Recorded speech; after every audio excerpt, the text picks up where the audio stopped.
Hey Tim, Calvin here with Mr. and Mrs. Leads and Rocket Ship SEO. I just wanted to shoot you this video before I called it a day. It's about 7:31 here in Colorado Springs, finishing up my day here at 8 o'clock. So I just wanted to shoot you this quick video to kind of go over some things that we can see. So like I mentioned on the phone earlier, not a bad site at all. I did get your list of keywords, and we're just going to take a look at some of this stuff. So looking at your Houston broken leases, you can see that there's been a actual upward trend since about May, but just kind of doesn't seem to be bringing in a whole lot of traffic like what you guys had at one point. Okay. On the phone, I had mentioned that I noticed a drop. This is kind of that drop that I was mentioning on the phone there. So you kind of February, March 2017 was your most significant, and then right here February 2018 kind of dropped down, and then April started climbing back up. So this is what I can see on the Houston broken leases.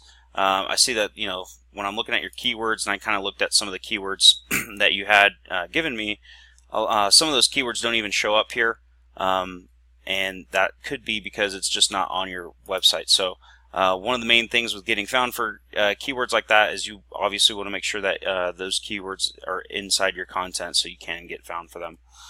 Looking at your Dallas broken leases, kind of same thing, except this was more of a downward trend. So on the other one where we kind of saw like a pickup since April, this one just kind of doesn't really seem to be doing anything, kind of seems to dip down a little bit. So this is just what I'm looking at as far as organic. This tool is not 100% accurate, but without having actual analytics to your website and everything like that, this is what my tools can pick up, what we can see here. So obviously you can kind of see the downward trend.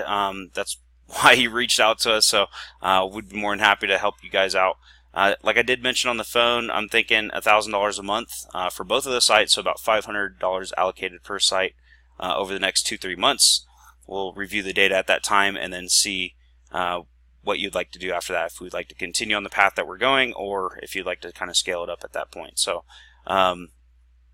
looking further, I did take a look into the keywords that you've given me. A lot of those keywords are just national ranking keywords, so that a lot of the volume was coming just because they're national key terms. But then I started adding in Houston and Dallas, sprinkling those into the keywords as well, and then we kind of got some more specific results to your areas that you're trying to target. So definitely doable, and yeah, I'm very confident that we can get you up there. Another thing that I wanted to go over with you, because as part of like ongoing SEO, we're going to make sure that you're going to be ranking and any issues are fixed. So with one of my tools, I can see that there's at least one error on the HoustonBrokenLeases.com with about 97 info with 20 pages that need something done to them. So this is what I can see for Houston broken leases. I also did a look at Dallas broken leases, and so there's quite a few more errors involved with Dallas broken leases, but not to worry, we can still take care of all those issues for you. So taking a look back at your website,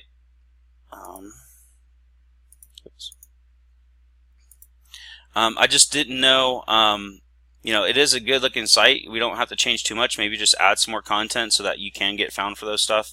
And then we can go ahead and start a SEO campaign for you and fix those errors for you. I did have a question if you had access to the database on this. You did mention that you've been working with an SEO guy, and I'm not really sure how much of his hands are in your website stuff. So get back to me, let me know. That's kind of what we're looking at. It seems like pretty cut and dry, pretty easy thing. Houston, Texas, I'm familiar with the area, Dallas, Fort Worth, all that stuff. Like I mentioned on the phone, I do visit there a couple times a year. So anyways, I hope you found this information useful. This is just kind of like an overview of kind of what I can see, and then I'm going to kind of attach an official proposal. If you're good with that, then we'll go ahead and send the contract agreement and the invoice. So thank you for your time. I hope you found this useful, and I know you got my email with my contact information, but here's my direct information. So my cell phone number, area code 619-602-9109. And then you can always reach me at my office, 719-219-7151, extension 501, and that's during normal business hours. Typically, if I'm not in the office, it will automatically forward to my cell phone. So either or, you should get a hold of me just fine, as well as the email. So thank you again, and you have a wonderful evening. Thanks.